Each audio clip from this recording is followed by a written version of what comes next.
So in our previous video, we started to introduce the topic of hip rotation, especially with respect to the importance of flexibility and mobility. Now in that video, we also went through some critical tests to help assess hip rotation, including whether or not to determine if that rotational restriction was related to a structural or a functional cause. And what I'll do is I will include a link to that video below. Now in that video, we also reviewed some key exercises to help improve rotation if it's in fact a limited or a restriction that we want to target. Now there we did focus on internal rotation. And in this video, which is going to be a follow-up to that initial one, we're going to talk about some key exercises to help improve hip external rotation. So let's take a look.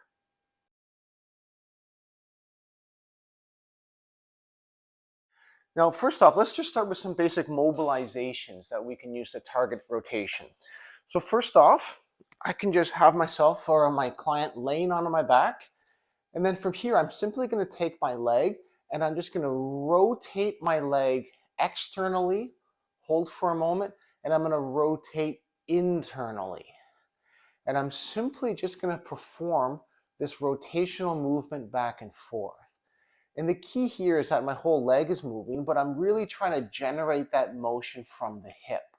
And this helps to mobilize the hip into rotation. When I go outwards, I'm going to really work on tensing and squeezing the muscles around my hip to get right to that end range. Likewise, I'm going to go internally, really squeeze those muscles, really try to drive that hip right to the end of that rotation. And I can simply perform 10 repetitions back and forth. I'm trying to be really conscious and deliberate to keep that motion in the hip itself, really trying to squeeze those muscles and drive that hip into rotation to try to expand that motion. And as we said during our assessment, we need the hip to rotate not only when it's in that neutral position, but also when it's in a more flexed position. So to target that rotation from a more flexed position, we can do a similar movement or a similar mobilization, but from our hands and knees position. So what I'm going to do here is just have hands and knees, and I'm simply going to rotate my leg and my hip internally. So my foot is going to go out to the side, and then I'm going to pull it externally. I'm trying to pull my foot and my lower leg underneath my body. Now notice here, I'm just keeping a little bit of a bend in my knee so that I'm not banging into my other leg. I'm just trying to create some space in order to allow that hip to rotate. And again, back and forth. I'm trying to keep my thigh nice and vertical and keep that motion in terms of rotation at the hip, really squeezing the muscles going outwards, squeezing the muscles going inwards. One little alternative that you can do is the other thing you can do to get this leg out of the way is instead of my opposite leg being on the ground, I can just simply straighten out that leg. Again, this gets the knee and the lower leg of the opposite side out of the way.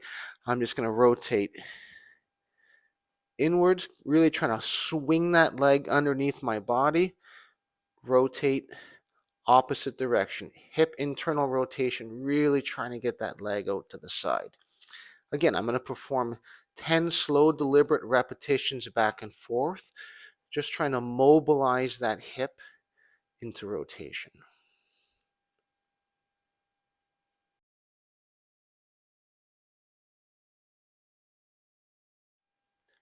Another really effective thing that we can do is to add a band to that similar quadruped mobilization position in order to help pull that hip a little bit deeper and farther into that externally rotated position. So again, I'm going to set up for my quadruped posture. And I've got my band here, and I'm simply going to start with that band around my foot. Now from that hands and knees position, I can rotate internally just to get some stimulus on that muscle. I'm going to let that hip come externally. Foot is going underneath my body. I'm still driving the motion from my hip over here, but I'm allowing that band to assist. Hold for 3 or 4 seconds. Back out the other way.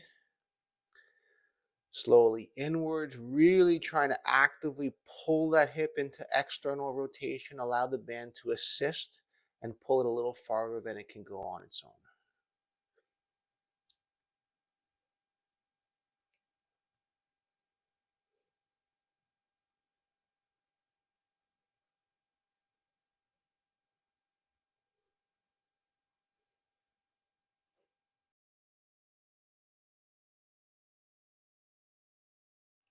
All right, so the movements we've shown so far has used a bottom-up approach, meaning that we're moving the thigh to help influence the hip. But we can also mobilize the hip from a top-down approach to move the pelvis while keeping the thigh and the hip stationary. Now in this case, what we want to do is pre-position the leg into external rotation of the hip to take some tension out of those hip. Now the movements we've shown so far have used a bottom-up approach. We've been utilizing motion through the thigh itself to help influence the hip, but we can also use a top-down approach. And here we're going to create movement through the pelvis to influence that similar group of tissue. So what we're going to do is get into our quadruped position. And if I'm doing my right leg here, I'm going to rotate that leg underneath me to create some external rotation through that hip itself to take some slack out of this tissue. Now from this position, I'm going to perform some pelvic tilts. And if I rotate my pelvis forward into more of an anterior tilt position, that's going to create some pull and some stretch through the tissue on the posterior and lateral side of this hip internal rotation group. Hold for a moment or two, and if I rotate in the opposite direction into that posterior tilt, it's going to relieve the tension on this same group of tissue. So here I'm just mobilizing using the pelvis itself. I'm rotating inwards and back up. Anterior tilt, create that nice deep stretch into that tissue. Posterior tilt to kind of relieve it and mobilize the other direction.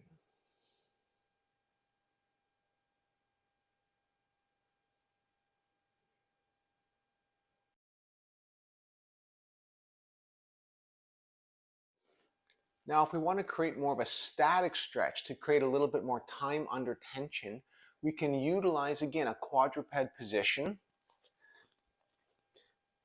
We're going to take our leg, we're going to rotate it underneath us. We're going to stick that knee down just to pin the hip into that position. Again, I can do my anterior pelvic tilt to help create a little bit of extra tension through that hip. And then from that position, to kind of deepen the stretch, I can rotate backwards or slide backwards a little bit just to create a little bit more pull through that hip. And then from this position, I can simply perform a static hold, right? So I'm really trying to create some tension through the back of that hip. And we want to hold that anywhere from 30 seconds, even up to several minutes in order to create that longer time under tension. Now remember, within that time frame, the clock is ticking, but we can shift to the side a little bit or shift to the back, just in order to kind of really follow that tension and make sure we're getting that stimulus where we want it to be.